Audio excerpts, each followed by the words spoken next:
A few weeks ago I watched a DBD video where it was stated that supposedly Haddonfield was originally intended to not just have Lambkin Lane as the only map in the realm, but instead that there was actually another Haddonfield variation that was being developed.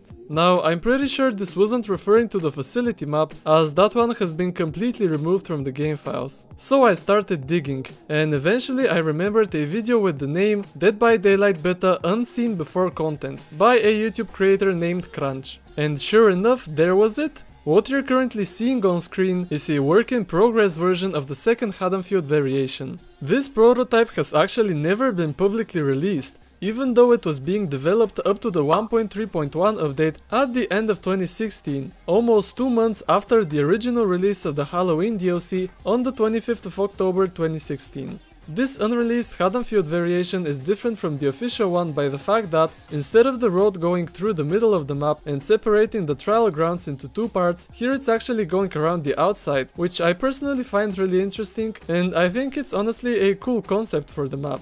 Well, even though this version may seem almost complete, it is by far definitely not finished. As you can see, the road is still missing its textures, there are holes in the ground, some cars aren't textured, and the totem spawns haven't been completely figured out yet. Still, I think it's incredibly cool how the developers were planning for Haddonfield to have two different variations. And in my opinion, it's kind of a shame that so many realms today have just one map in them. Did you know that there hasn't been a single Dead by Daylight update that has added a new map to an already existing realm for almost 4 entire years now? The last one like this was Chapter 14 Cursed Legacy, which introduced the Sanctum of Wrath map to the Yamaoka Estate realm. This is excluding of course the RPD rework. Ever since then, all DBD chapters have either not featured a new map or have added an entirely new realm to the game. Many people may disagree with me on this one, but in my opinion this is just wasted potential. For me personally at least, realms feel way more complete and interesting when there are multiple maps in them. And it's also a win-win for everyone, since the developers will have to spend less time designing new props and assets. Now, I know that the Alien chapter implemented the Nostromo wreckage map as part of the Dvarka Deepwood realm, however that doesn't make much sense at all. The two maps have absolutely nothing to do with one another. Visually they're completely different, they don't share any props or assets, and the only similarity is that they're taking place on other planets. Also, the fact that Toba Landing and Nostromo Wreckage both have different map offerings, even though they're part of the same realm, makes this inconsistency, I guess you could call it, even weirder. Now, speaking of map offerings, did you know that in the past there were common and uncommon map offerings? These existed alongside the current ones, most of which back then were purple rarity instead of green. And unlike the current map offerings, the common and uncommon ones wouldn't guarantee that you would go to that map. Instead, they only increase the realm selector logic modifier by 2 and 5 respectively. Also, I'm pretty sure that the green ones don't guarantee it either, they just have a ridiculously high value. Now, the common and uncommon map offerings were available for all maps from the Macmillan Estate to the Red Forest, until they were disabled from spawning in the Bloodweb during the 1.8.0 update on the 26th of October 2017, since there were more and more realms being added, and the grey and yellow map offerings were just cluttering players' inventories. However, funnily enough, stockpiled offerings from before this change could still be used by players, up until the infamous 6.1.0 patch, which completely retired them from the game. And this led to some very interesting and confusing situations, especially for newer players who had absolutely no way of knowing that these offerings ever existed in the game.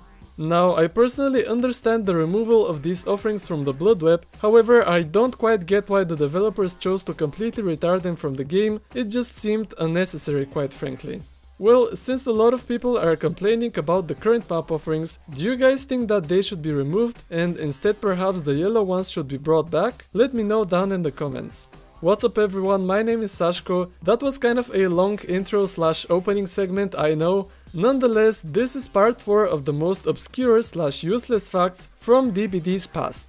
Last time we looked at stuff like, for example, a work-in-progress prototype of the Crotospren Asylum map, unused status effects and odd perk designs, while today we're going to be taking a look at the Blight's PTB, the way Killswitched Items work and more. Anyways, I hope you enjoy, and now let's move on to the next part of the video, that being Blight's original public test build.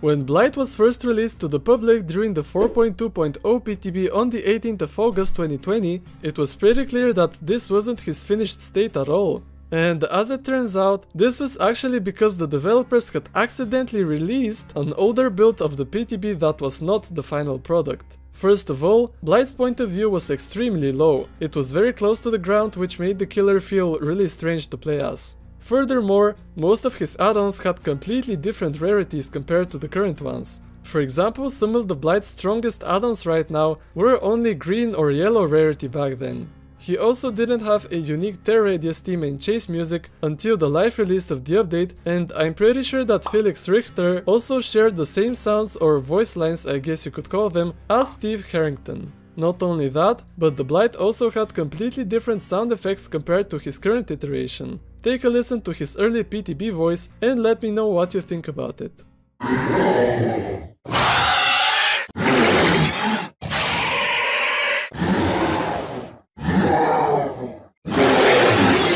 Personally, I think these sound really cool and a lot more monster-like. It would be neat if the developers utilized these sound effects, perhaps for a future legendary Blight skin.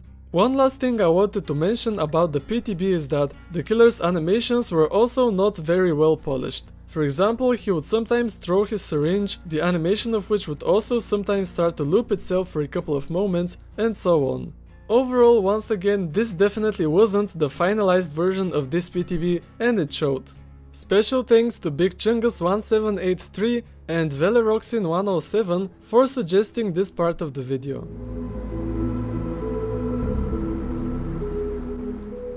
Pretty much everyone nowadays knows what the kill switch is. This is a recently added developer tool which gives behavior the ability to temporarily disable certain items, maps, offerings, cosmetics, characters and so on that are currently causing game-breaking issues in order to ensure quote-unquote continued enjoyment.